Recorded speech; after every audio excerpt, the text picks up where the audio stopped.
Hello everyone, welcome back to another video. Thank you so much for everyone who's been waiting for me, and thank you to everyone joining us. Welcome back to another live stream. Let's give ourselves just a couple of seconds to make sure everything's up and running. Usually takes a few seconds for me to reach you.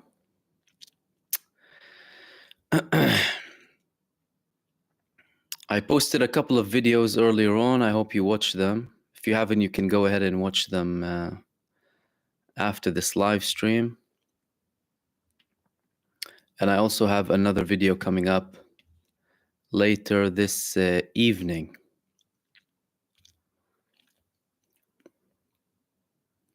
Here we are. There we go. Thank you so much for everyone waiting for me again. Welcome back to another live stream. In this live stream, I wanted to give you a bit more information about the details of the attack, because Israel's constantly changing the narrative. If you haven't watched my previous videos, I spoke about the shameful position of the EU earlier on. New sanctions on Iran. New sanctions on Iran. Why? For attacking an Israeli base. That does what? Commit genocide against the Palestinian people. More sanctions on a country that attacks a military base of a genocidal state, but no condemnation of the state that commits the genocide against the people. Wow. You show me exactly what your position is, don't you? You really you're insisting on clarifying to the whole world what you're about as the EU. Wow. Let's put more sanctions on Iran for perfectly legally retaliating on military bases of a state that's committing a genocide against the Palestinian people. Wow. Fascinating. Amazing. It's good in a way so that more and more people can know what these people are about. I mean, we've stated many times, these people are worse than Israel. The enabler and the supporter is worse in many cases. Many of these countries committed far bigger genocides than Israel, really. So one video was about them and the other video was about Biden. Yeah, you need to watch that video. That was close to me personally. He said he called Rafah Haifa. He called Rafah Haifa, ladies and gentlemen. We told the Israelis, don't move to Haifa. Don't move to Haifa. So I came up with this new map of the Middle East. We came up with this new map and we drew Mexico as Egypt, Haifa as Gaza, and obviously, if you don't have a Haifa in what is now called Israel, where are you going to put Rafah? It's going to have to be there somewhere. So we placed it inside of Israeli territories instead of Haifa, obviously. But it's worrying. It's worrying and it's concerning the level of confusion that Joe Biden has. It's worrying, you know, the leader of the free world making so many mistakes. It just highlights, though, what's the role of the American president? What is the actual role of the American president? He's just a front. He's just a front. IG to me is Haifa in Mexico, close to Mexico. It's near the borders with Mexico now. Oh my God, at least we can have a bit of a laugh with Joe Biden, seriously. He does make me laugh. Anyway, what I wanted to talk to you about, ever since Iran attacked, Koopa Koop, thank you so much for your super. What I want to talk about is Israel has been changing the narrative. Israel has been constantly changing the narrative when it comes to the attack of Iran, the level of attack, What did they intercept? What did they not intercept? What landed? What did not land? So previously they said nothing landed. After the evidence proved to everyone that things did land, they admitted that a very small number of missiles landed. After the claims that the Nevatim base was attacked, they said, "Oh, we might have had attacks, but okay, let me show you. Let me show you what the attacks were, what damage these missiles caused." And then they showed these dug up holes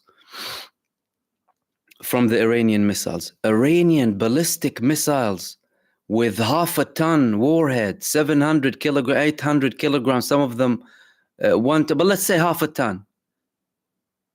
With a 0.5 meter crater like that in the ground. What was that supposed to be? An ant house is bigger than that. So they dug up this hole and put the soil next to it. Again, another Zaya wood perfection. So we again concluded from that image that Israel released that the Iranian missiles have a very unique function of landing, releasing a shovel, and taking the soil and putting it exactly next to where they landed. Magical, these missiles. But anyway, they said that then it was only Nevatim base. Now, and 99% intercepted. Okay, wow, 99% intercepted. Okay. Now the figure is down. It's 84%. Now it's 84%, not 99. And if you focus on that, and I'll just get to the article and snippets from it in a bit, and then obviously open the space up for your questions and comments. If you take just that statistic on its own, from 99 to 84, there's a massive difference. It's a very big difference. So if 100 landed, you intercepted, it's the difference between one landing per 100 or 16. That's a very big number. Talk about hundreds, the number gets much bigger. So why were you lying? What, did you not know? If you knew where the missiles were, you know everything. And then not only did they say now that it wasn't only, now it's in other locations too. Now it's in other locations too. And let me read you some of what came in this article, by the way. It was in Ma'arif, a newspaper website, quoting a guy named Or Fialkov. And he's saying that basically not to take too much of your time, because he's giving details about the missiles and what have you. He's saying that the Iranians claim that they hit 3 precise hits in the Nevatim base, but we saw more. And the Iranians claim that more were attacked. Okay? And then he's admitting to some of the claims in that article. A UAV was able to penetrate the Hermon area. It's a mountain in the Golan Heights.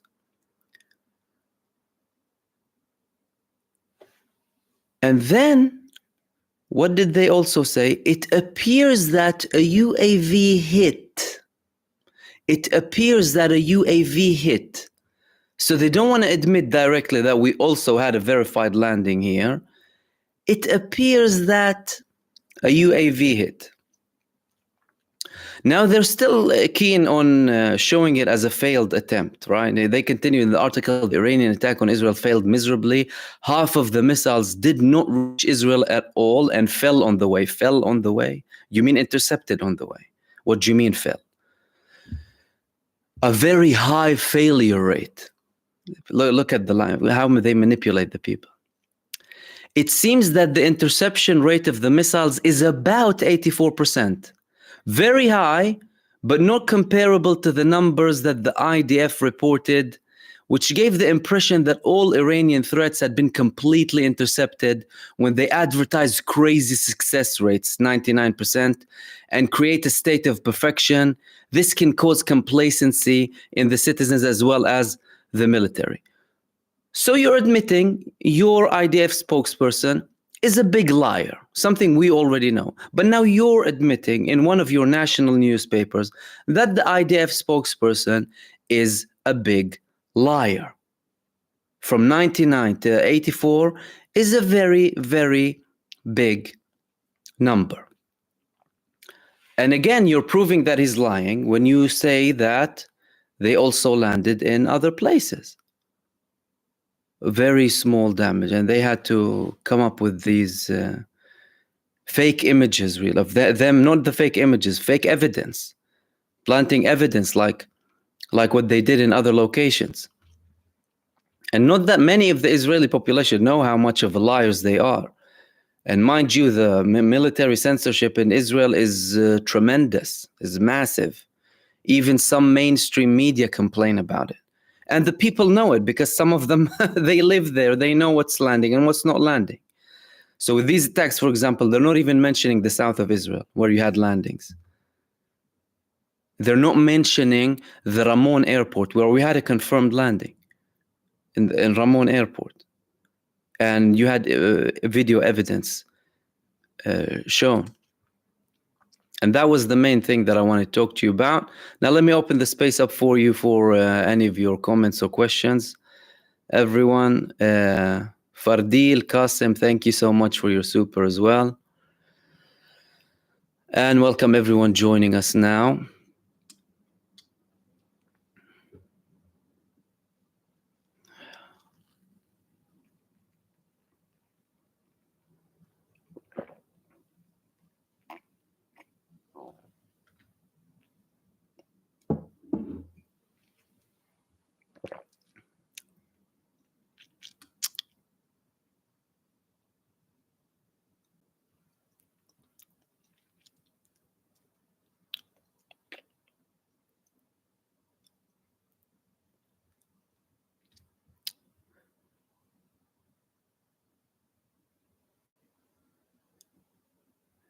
FP, oh my God, it's the man from the Al-Shifa Hospital pointing the days of the week. Monday, Hamas, Tuesday, Hamas, Wednesday.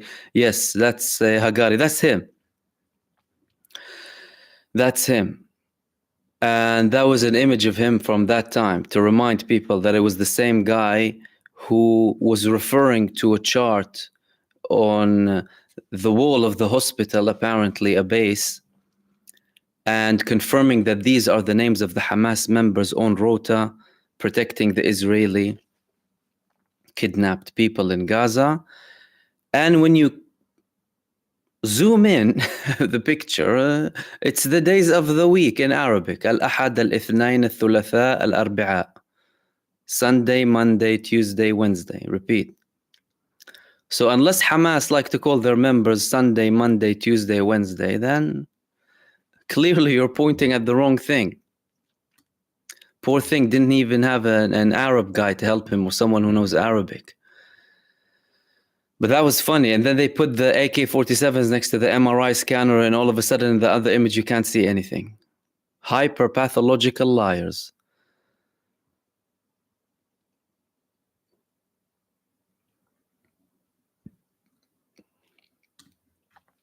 From the river to the seas asking, can you please talk about the US giving green light to invade Rafah instead of hitting Iran? This is what I was trying to understand myself, and I can't understand. Because Joe Biden, he said, we told the Israelis don't move to Haifa in reference to Rafah. That was confusing on its own, but hey, we're used to him being confused. Okay. And that's now. And then you had the report based on the Wall Street Journal that I mentioned in the same video, talking about the US officials saying that Joe Biden confirmed or approved an action in Rafah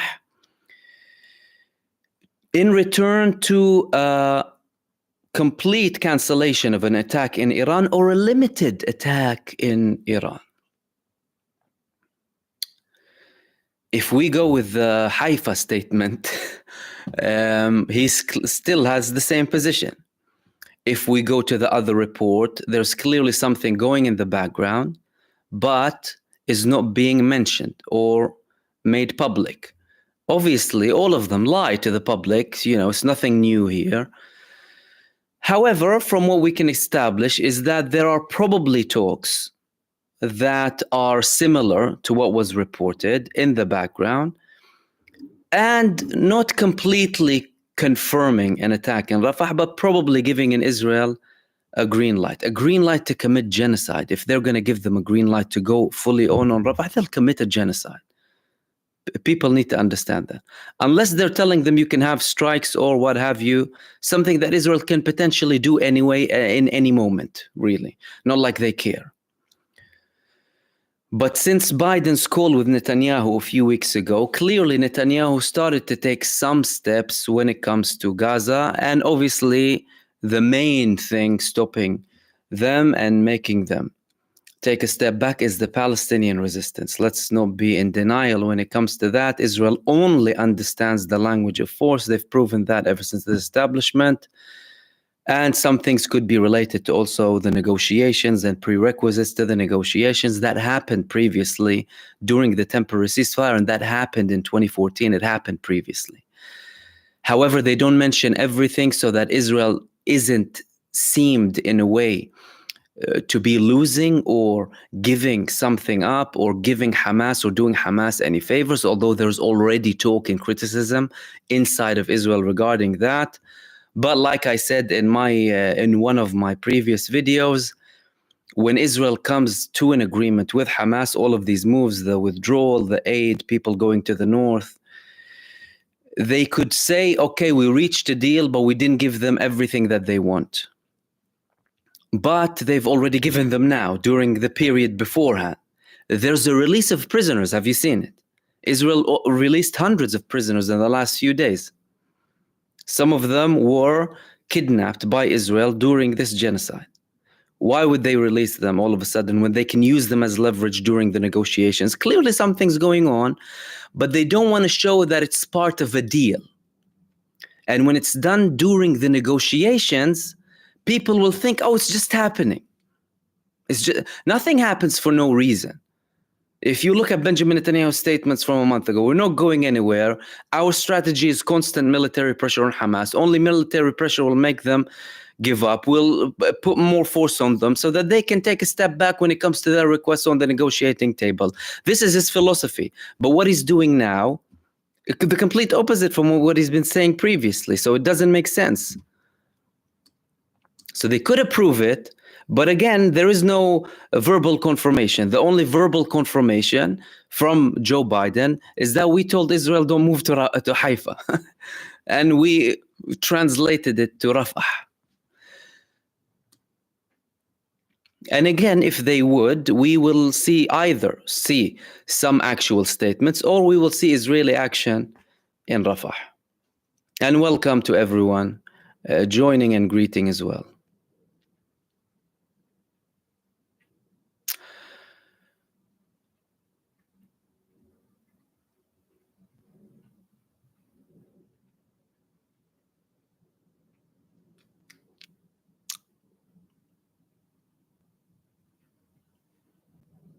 Shazad and Brian and everyone else, thank you so much and welcome.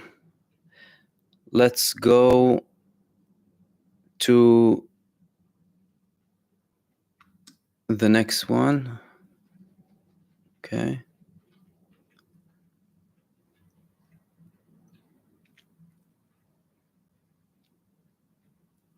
And I hope that elaborated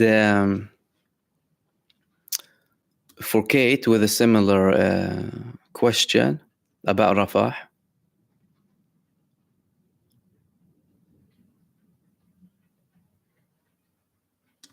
And Shazad is asking what would be the outcome? What is the expected outcome if they were to have an operation? Look, what we can conclude from what Israel's done so far is that, number one, they are a genocidal, psychopathic state. That's number one. You cannot trust what they're about to do. They're lunatics. Anyone who has the capacity to bomb a building full of children and women and hospitals, and anyone doing that is a completely insane individual, psychopathic lunatic, genocidal maniac. Nothing to be trusted from what they do. So I don't know, they can land massive bombs and kill thousands at once, as far as my understanding of these people.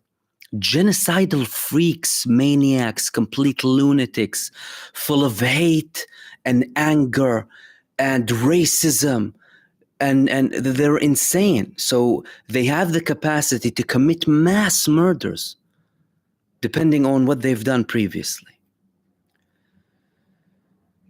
Now they know they have more eyes on them. They know Egypt is on the other side, and they don't want an attack in Rafah. Egypt is one of the main countries preventing an attack in Rafah or delaying it, to say the least. And according to that same report that we quoted in the other video, Egypt has even increased its forces in Rafah. And let's not forget here one very important thing. The initial plan for Rafah was Israel's last attempt to achieve something from the ethnic cleansing campaign. It's not a military battle. They know they're losing militarily. Why? Because they lost everywhere militarily. You didn't destroy any of the Hamas brigades. You're still being attacked everywhere. And now you withdrew from all other parts, and the Palestinian resistance is reorganizing everywhere. Not that they weren't organized, they were, but now they're reorganizing even further. And it goes against your military strategy of putting more pressure on them. So let's not forget that the whole thing is a genocide attempt. Let's not forget that. That's why they bombarded it so much, forced the people from the north and south. Why? To get to the south and expel all of them. And they tried to lure Egypt into accepting billions and take them, and then they said no. The plan for Rafah, the initial plan for Rafah, was to bomb Rafah to the north of where the population is, and bomb the borders with Egypt simultaneously so that the people can flee by force. Obviously, Egypt warned them, and they set measures inside of Egypt in preparation for such action. That deterred Israel, and that delayed the action. So you need to understand, this is the main reason they wanted to go to Rafah. However, they didn't declare it. Then they started selling it as the military operation. Why? Because you were banging on about it all along. You can't just say now, oh no, I don't want to attack it. Who's going to accept it? Half of Israel already believe this whole campaign is a farce anyway, is a massive failure, if not even more. Plus, it's evident that they're getting defeated by the Palestinian resistance.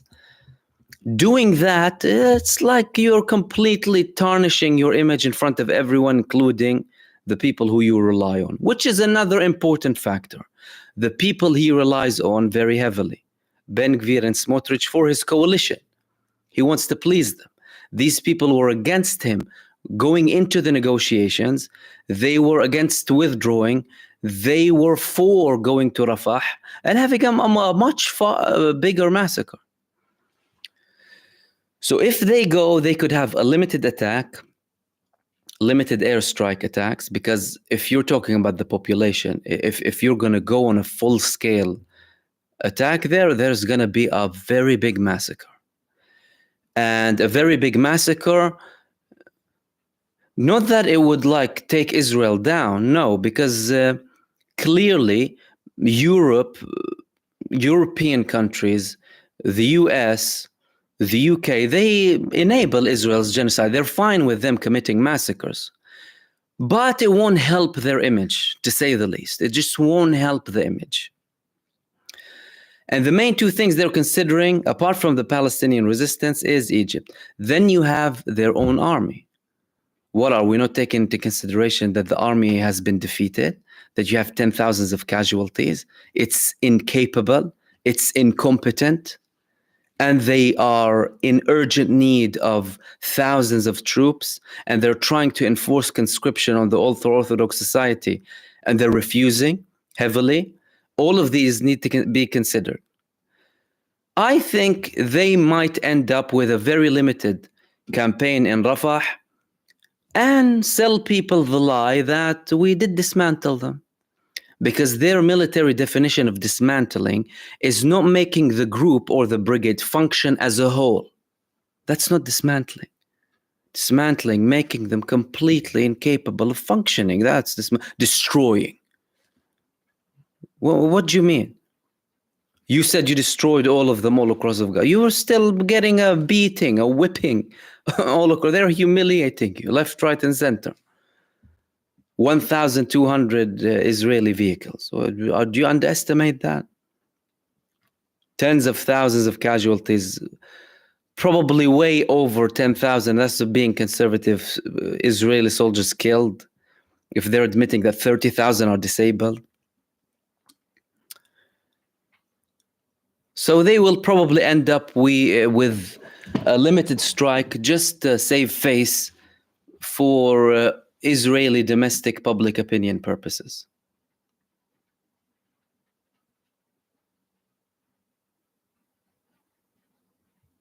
Catherine Foley, Israel is growing increasingly concerned about the International Criminal Court in The Hague potentially issuing arrest warrants against the Prime Minister Benjamin Netanyahu and other Israeli leaders.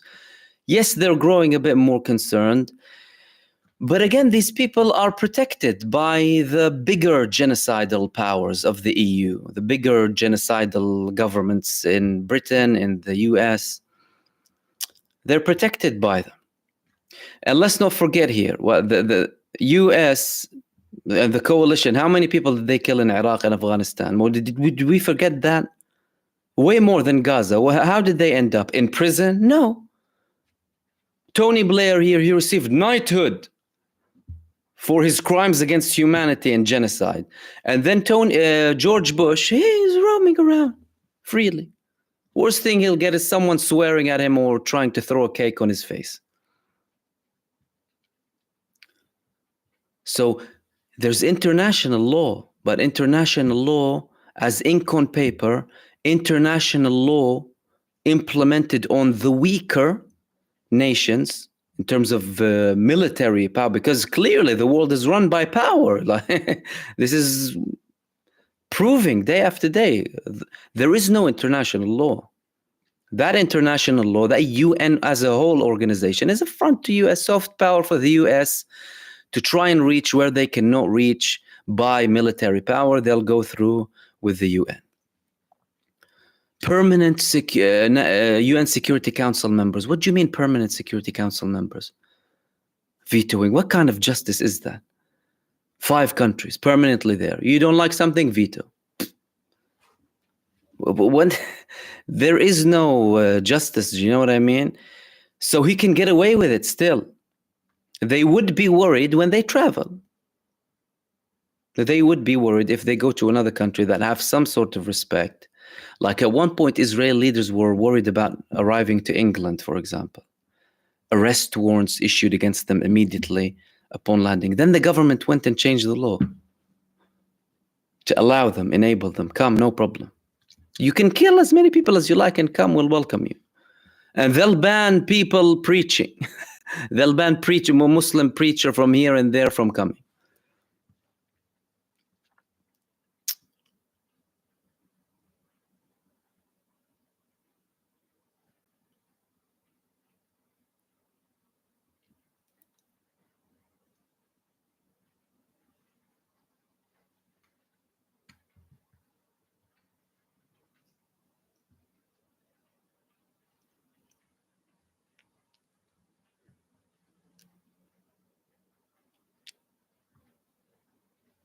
Rahim is saying, if they are leaving, do they have a right to return? Who? If you can type it now, because I can see but I'm not sure who do you mean, if it's the Palestinians or the Israelis. Because if they want to expel people from Gaza, they wouldn't allow them. They wouldn't allow them to come back. But if it's Israelis, they will allow them to come back.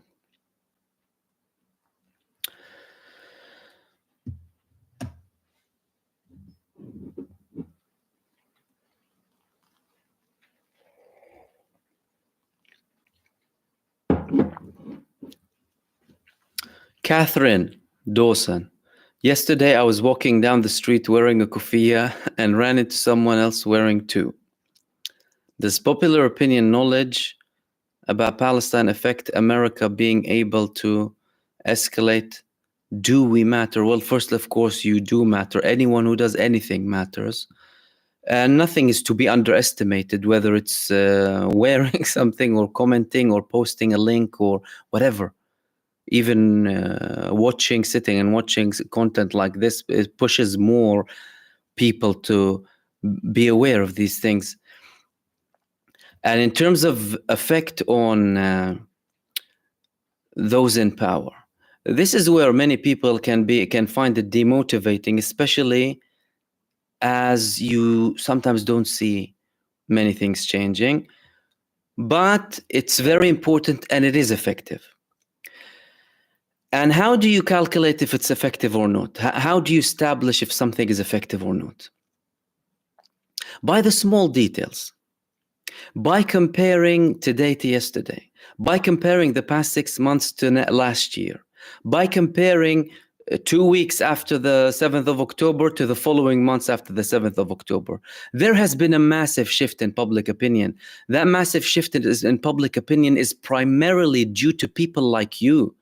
Talking, listening, sharing, commenting, everyone active, multiple social media platforms. It's destroying them on a marketing, on a awareness level, and they're very frustrated with it. That's why they had so many attempts. They spent billions trying to counteract with fake accounts to push for their propaganda.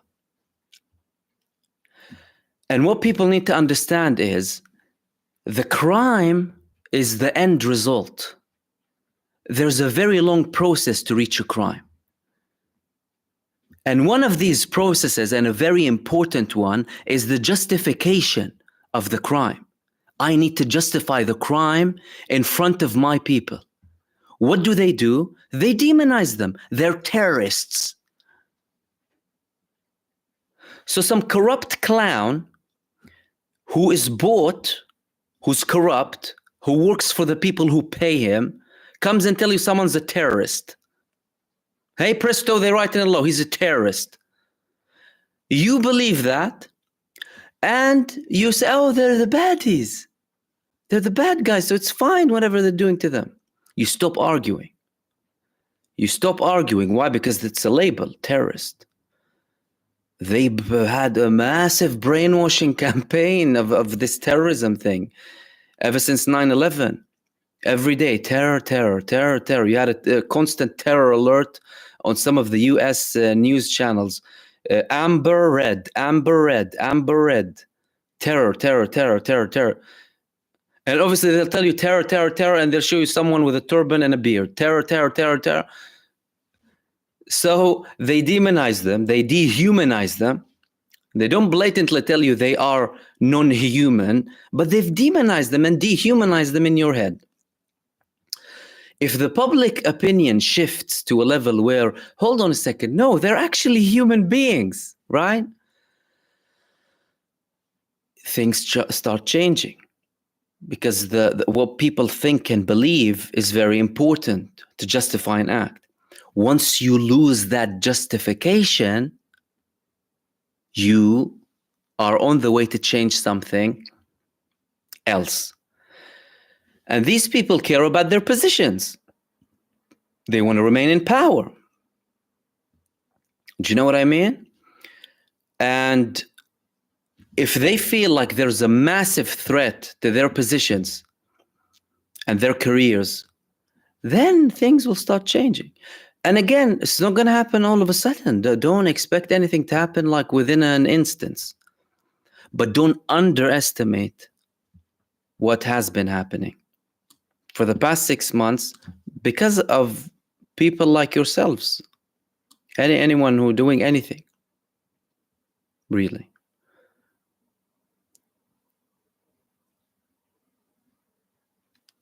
Kate is asking how many Israelis left since the Iran action. You see, Israel stopped publishing statistics of Israelis leaving Israel ever since November 2023, which was the last time that I spoke about it when the Israeli National Statistic Committee, Lamas is called in Hebrew, they were releasing statistics of Israelis who were abroad and didn't return because of the 7th of October, and people who fled Israel post the 7th of October up until mid-November. That was 1 million.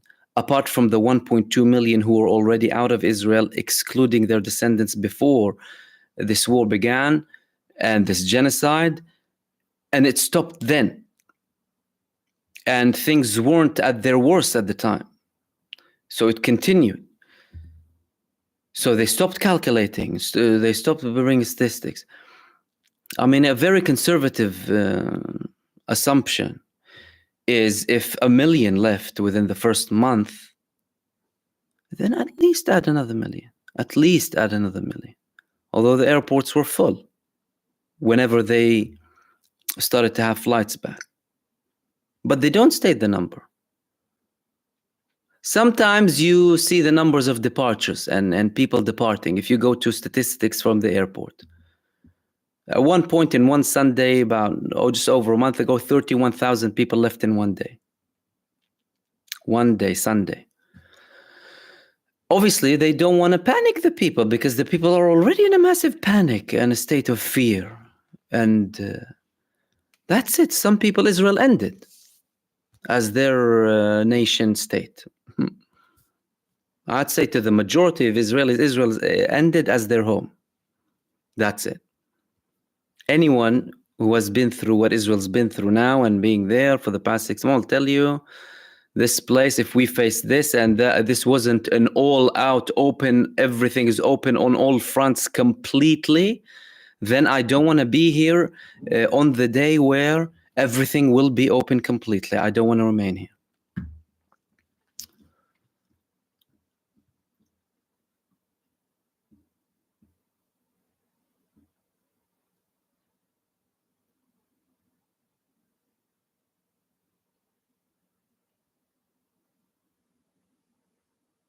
Born of silence, Mahmoud, how do you think this war ends? Give me a good scenario and a bad scenario.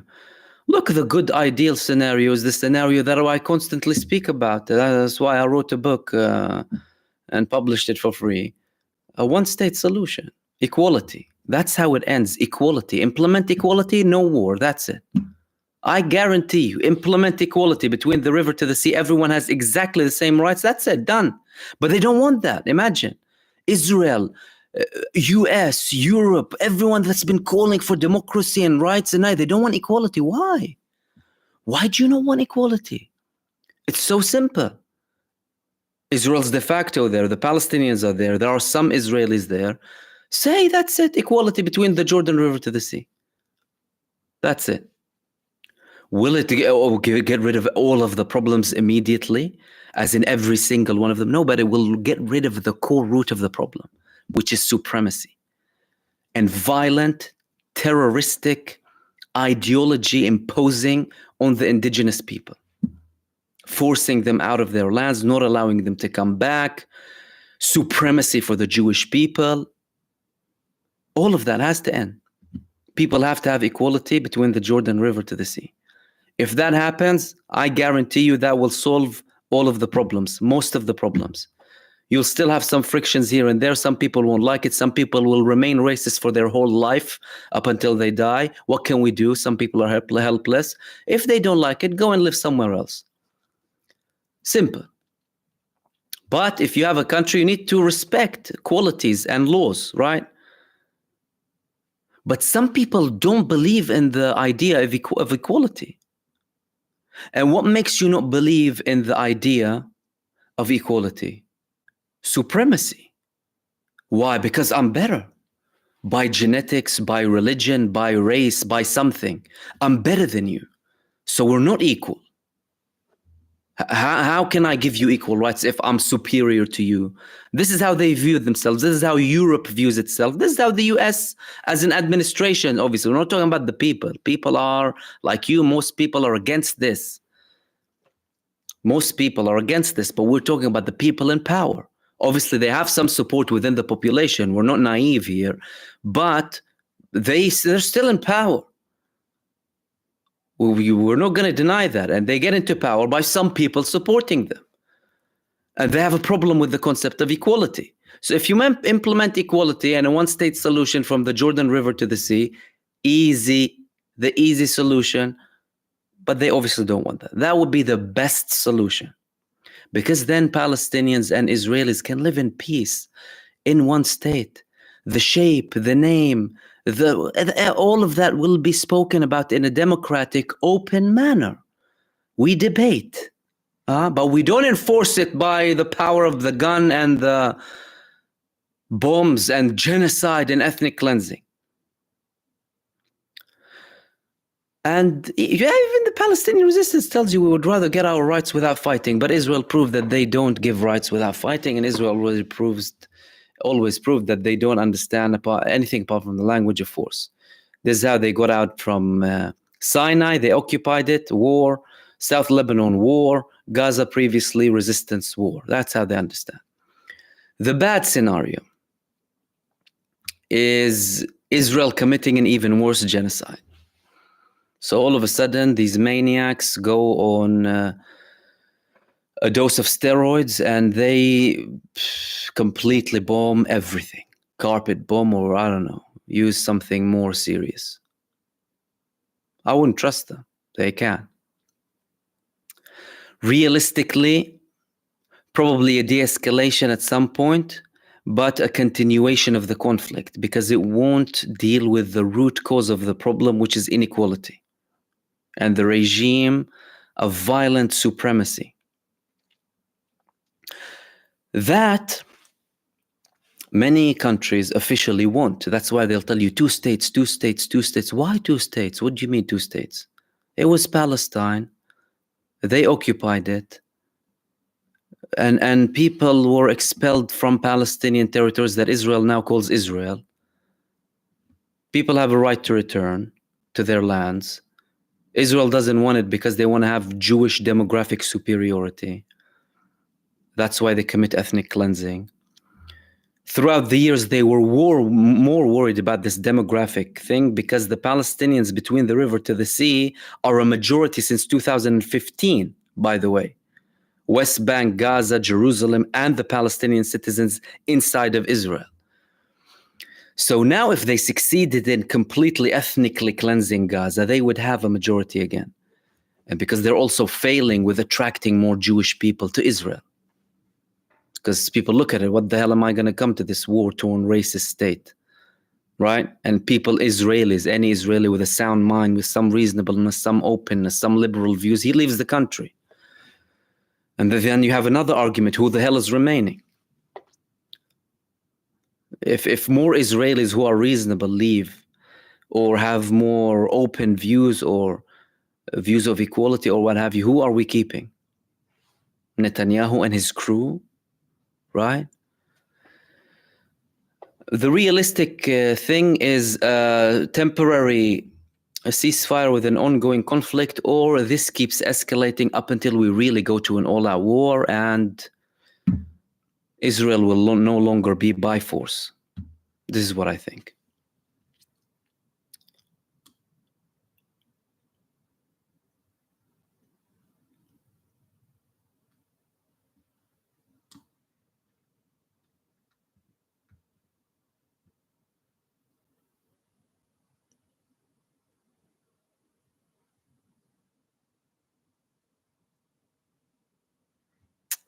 Where did we reach?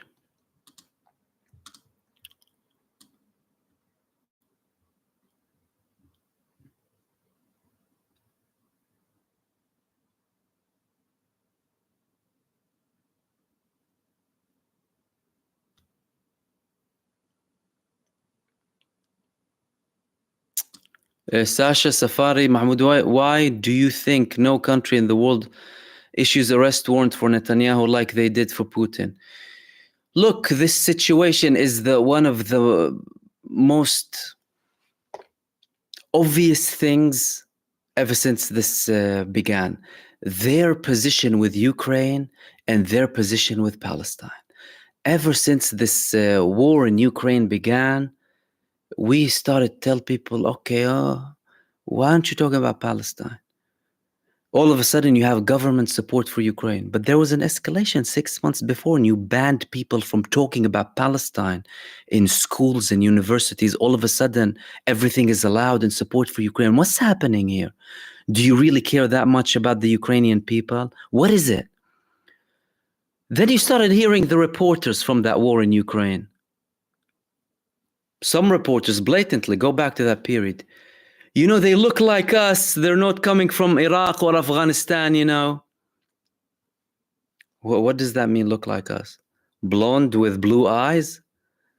They're Christian as well. And there is a racist element. There was a racist element.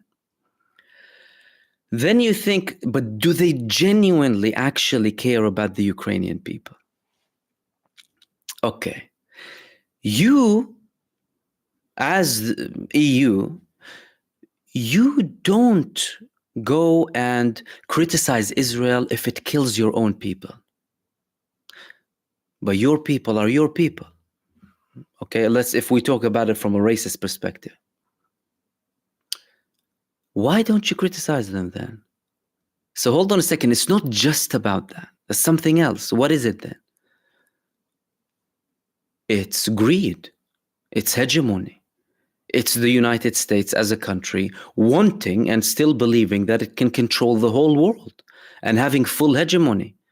They had this idea, the whole world as your backyard, and people forget that they wanted Russia. Again, war on Ukraine.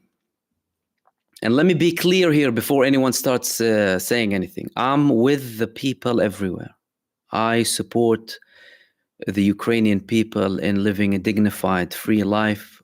Likewise with the Russian people. Likewise with the Palestinian people. And any peace-seeking people in Israel too. I believe in that. And I believe you need to be morally consistent. However, when you want to talk about these things, you need to look beyond what said or reported or this artificial sympathy generated and being shoved into people's throats like they're doing with Ukraine. 1 month into Russia's war with Ukraine, the ICJ immediately meeting 16 countries, ICJ, Russia stopped the war immediately. United front. And they didn't commit up 1% from what Israel committed the first month. Let's not forget that. Ratio? Israel did far worse than Russia. Let's not forget that. But they met and highlights the hypocrisy and the political motive behind it and the racist aspect behind it too, and the double standards and the fact that they're not genuine about anything apart from their own interests, own greed, political, corporate greed, financial greed, expansionist greed.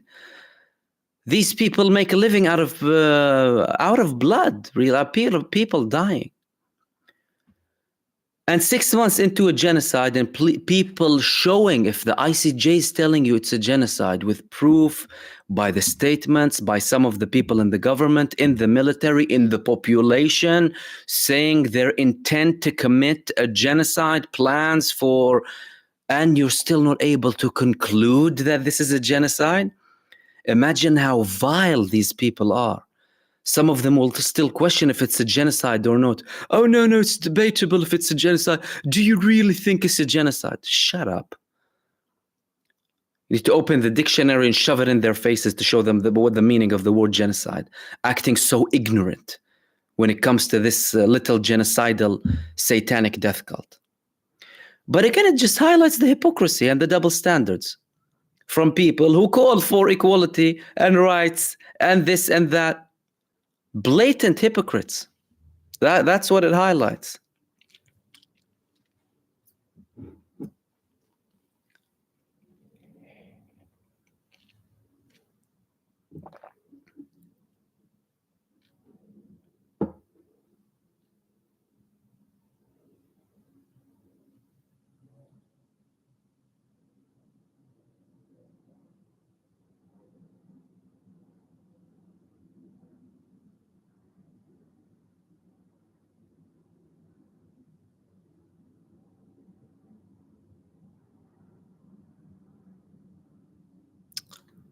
Okay, let's go to the next one.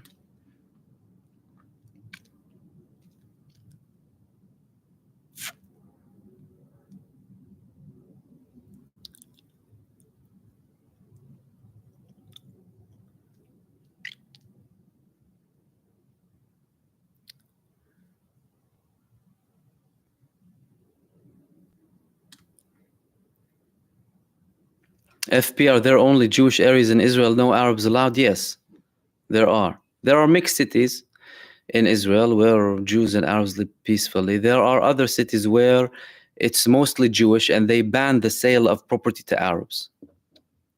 Like, think about it for a second. How do the settlements in the West Bank are only? Because think about it from a logical perspective. Many Arabs would go and buy.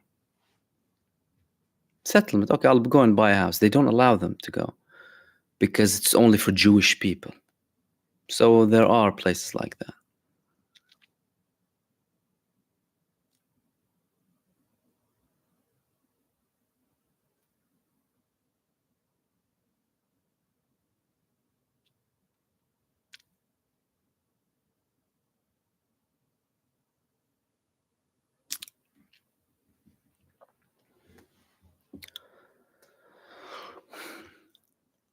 Catherine, Egypt had the area of Palestine before the Israel ever existed over 2,000 years ago. Could Israel, Palestine ever get broken up and absorbed into Egypt, Jordan, Lebanon long term? Could AOR have it? Look, the area was, number one, invaded by many powers. It was you had obviously the Greeks, the Romans, before them the Canaanites, who were the original people in there. You had many nations coming. Then you obviously had the Jewish kingdoms in certain parts. You had the Crusades, you had the Muslims. So it's an area that's been back and forth on so many levels. And I don't believe in this historical right to a land thing, okay? Because people immigrated from everywhere to everywhere. The same argument of immigration, historical right, can be applied everywhere and anywhere. The question is, what is implemented in that area at this moment? From a historical perspective, Palestinians have a right because Palestine existed. Many of them are descendants of the Canaanites, right? Then you have the same argument. The Romans will come and tell you, okay, well, we controlled the land. What, are you going to give it to Italy now? The Greeks, oh, hold on, it's Greek because look at the evidence. If you go to Palestine and Palestinian places in what's modern day Israel, architecture, everything from the Greek period. So it's not about that. And also Palestine had simultaneously been established alongside Jewish kingdoms at one point in history. Palestine was the southern part of the land, stretched from Gaza to parts of the West Bank. Jewish kingdoms were there up north in some parts of modern day West Bank. But again, what's more important is what's implemented. All of us immigrated somewhere. And I don't believe in like a historical right to a certain place just because your previous descendants lived there. The important thing is what's implemented. If you have a place where you have law, you have equal rights, people can go and come around, people can immigrate and travel, you wouldn't really have many problems. You wouldn't really have many problems. So if that is established, for example, and then you have, some people have the notion that, okay, it could be the Levant area. At one point in history, Palestine was connected with Lebanon and Syria. Asham, the Levant area. That's the thing. If something is implemented like that, you could start talking about economic unifications initially. Because to be fair, uniting whole states under one leadership is something isn't really necessary. But what you can do, you can start with some sort of things that unify. That region is unified by so many things, by religion, by language, by so many things. But Israel is planted there deliberately to prevent connection, to prevent potential connections between Africa and Asia, Arab states and Muslim states, Asia and Europe, and having that stayed there as a constant conflict. So if you have an actual one state where it's fully democratic and you have law and everything, people can vote for everything they want. But then again, that would also depend on the will of the nations around it. Do you know what I mean? And you don't want to obviously impose anything on anyone.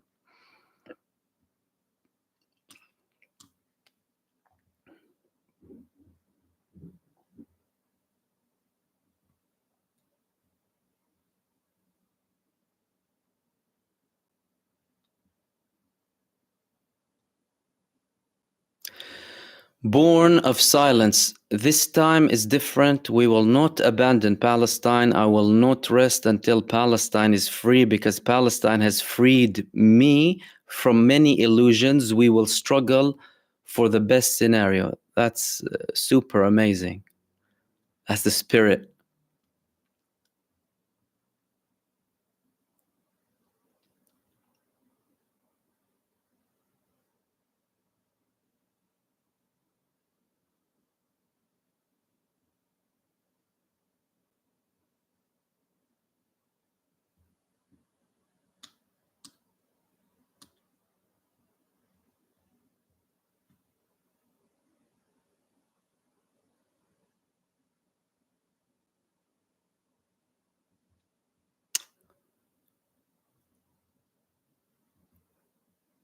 Okay, where were we?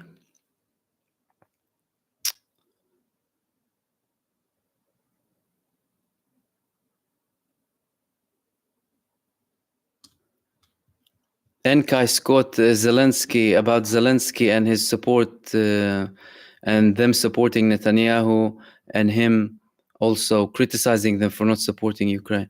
Yeah, and imagine how absurd it is. He's claiming that he's fighting occupation and an attack from Russia, but he's supporting Israel against the Palestinians. Shows you his true face. Mind you, he's just a little puppet, Zelensky. Let's not forget that. The Ukrainian government is probably the most corrupt government in all of Europe. And he's just a front, he's playing a role, and he knows that. But similarly to how if you're like enabled and supported, you get arrogant and start asking for more, right? And Western powers support this arrogance and entitlement, like they're doing with Israel.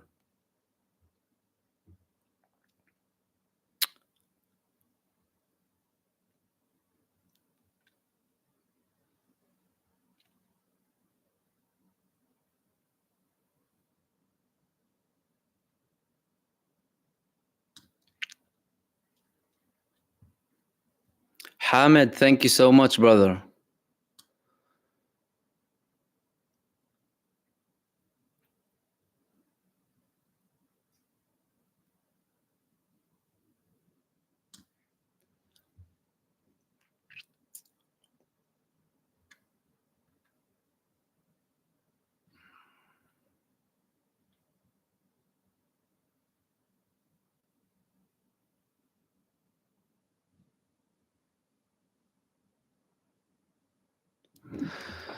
Okay, that's about it.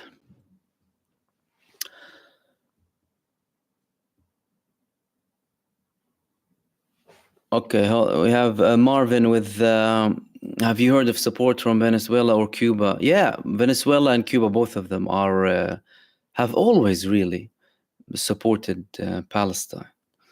Many of the governments, by the way, and many of the people too. There's been always historically lots of support from Cuba and from Venezuela to Palestine. And Natalie, regarding will they enter Rafah, we'll finish it with that.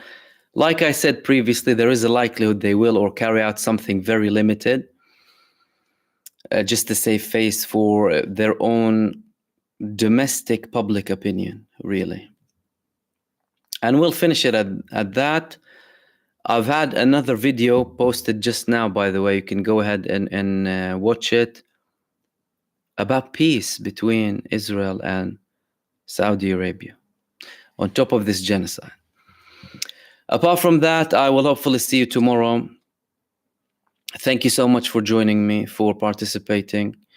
Much love to all of you. Thank you so much for those who sent super as well, and everyone with your beautiful and kind comments. Enjoy the rest of your evening, and I will see you soon in the next video. Take care.